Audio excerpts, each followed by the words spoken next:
Graça e paz, amados irmãos. Estamos aqui para a nossa meditação, para mais uma porção da Palavra de Deus. Espero que todos se encontrem bem e que o Senhor esteja fortalecendo os amados a cada dia. Amém? Vamos ao texto? Oséias, capítulo de número 6. Nós vamos estar lendo de 1 até o verso de número 6. Diz assim: Venham, voltemos para o Senhor. Ele nos despedaçou, mas nos trará cura.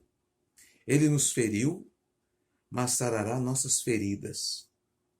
Depois de 2 dias, ele nos dará vida novamente. Ao terceiro dia, ele nos restaurará, para que vivamos em sua presença.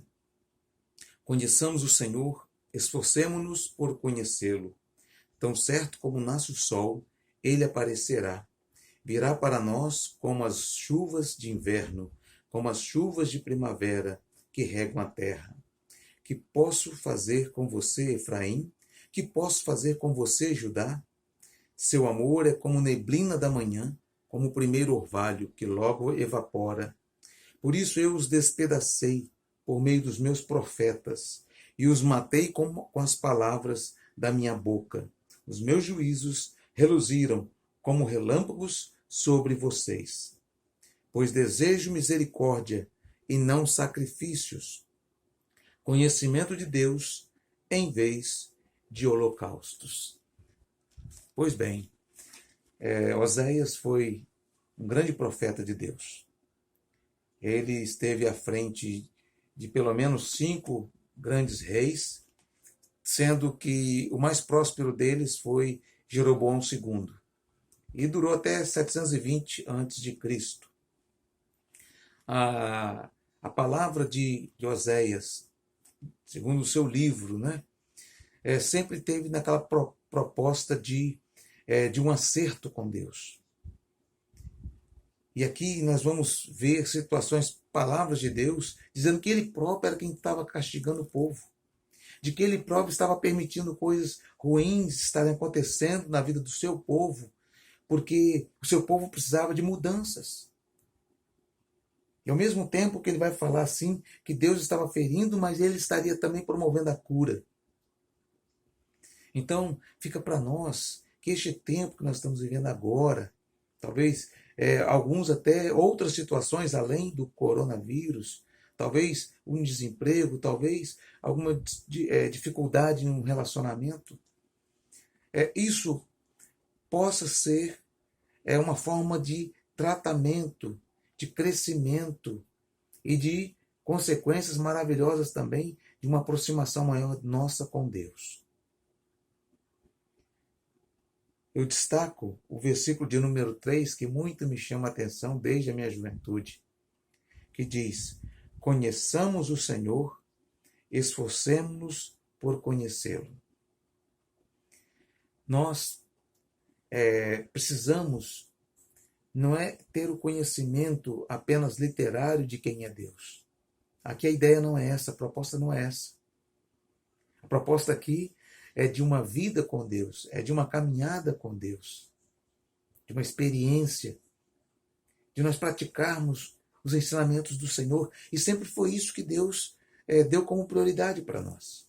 Deus não deu os 10 mandamentos para que o povo disputasse entre si quem tinha mais conhecimento, quem era melhor na sua execução. Aqueles mandamentos eram para quando eles estivessem na terra, que Deus havia jurado para os seus pais, pudessem ter uma vida organizada, uma vida tranquila, uma vida de paz. E que eles pudessem desfrutar de tudo aquilo de bom que Deus havia preparado para eles. A história de Israel é uma história de altos e baixos. E a sua história? Com certeza a minha história também é uma história que é composta de altos e baixos. A questão não é se é sempre bom estar no alto, ou se eu nunca devo estar no baixo. Nós vamos perceber que a nossa história ela tem essa característica de momentos em cima, outros embaixo. Jesus, quando no seu ministério, ele às vezes até mesmo promovia esses momentos de crise para estabelecer grandes lições sobre os seus discípulos. Foi ele que ordenou para que eles atravessassem o mar. E foi naquele mar, por aquela ordem, que eles experimentaram uma grande tempestade.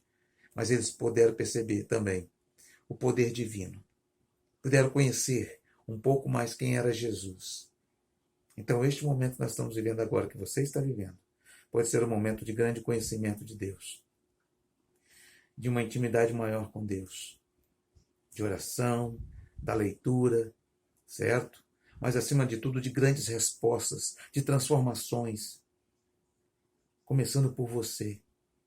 Deus queria ter um povo santo para abençoar a terra. Foi por isso que ele permitiu todas aquelas peregrinações, aquelas viagens, os exílios, tudo aquilo Deus estava permitindo acontecer para que eles amadurecessem e pudessem ser o povo santo adquirido, a nação, o sacerdócio real. Deus também está fazendo isso hoje comigo e com você. Está nos preparando, está nos forjando, está preparando grandes líderes, um povo santo, um povo maduro, homens e mulheres de fé. Nós precisamos compreender isso. Não olhe com outros olhos. Tem muita gente questionando por que isso está acontecendo comigo, Senhor. Não faça isso. Coloque para Ele as suas tristezas, seus sonhos, seus projetos. Coloque para Ele os seus perigos, aquilo que está acontecendo hoje com você. Mas sempre com a visão maior de que todas as coisas contribuem conjuntamente para o bem daqueles que amam a Deus. Então, aceite a disciplina de Deus, porque Ele só corrige a quem Ele ama. Certo? Pode ser que nem tudo venha dele, mas entenda que Ele pode tudo em seu favor e que Ele é Deus fiel. Ele é o Deus que caminha contigo, é o Deus que está ao teu lado, é aquele que não te desampara. Ainda que uma mãe venha desamparar, diz a palavra, Ele não desampara. Então, compreenda isso, essa grande verdade, que o Senhor é conosco e de que Ele está sempre conosco, nos auxiliando e promovendo desenvolvimento em nossas vidas. Que nós possamos crescer na graça e no conhecimento de Cristo Jesus. Que nós possamos crescer na intimidade e na instrumentalidade do Espírito Santo de Deus em nossas vidas. Nós devemos ser os instrumentos nas mãos de Deus. Ao contrário do que muitos vivem e praticam.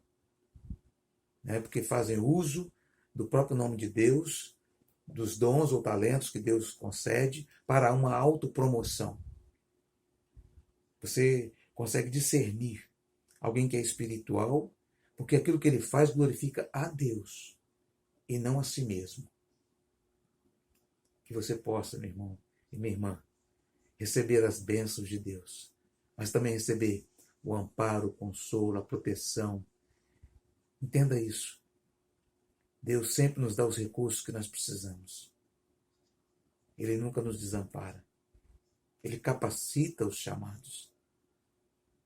Por isso, que Deus nos conceda um domingo abençoado, que Deus lhe abençoe e que nós possamos, cada dia mais, ter uma visão maior da glória de Deus em nossas vidas, do quanto Ele nos ama e que a disciplina do Senhor promove o bem em nossas vidas.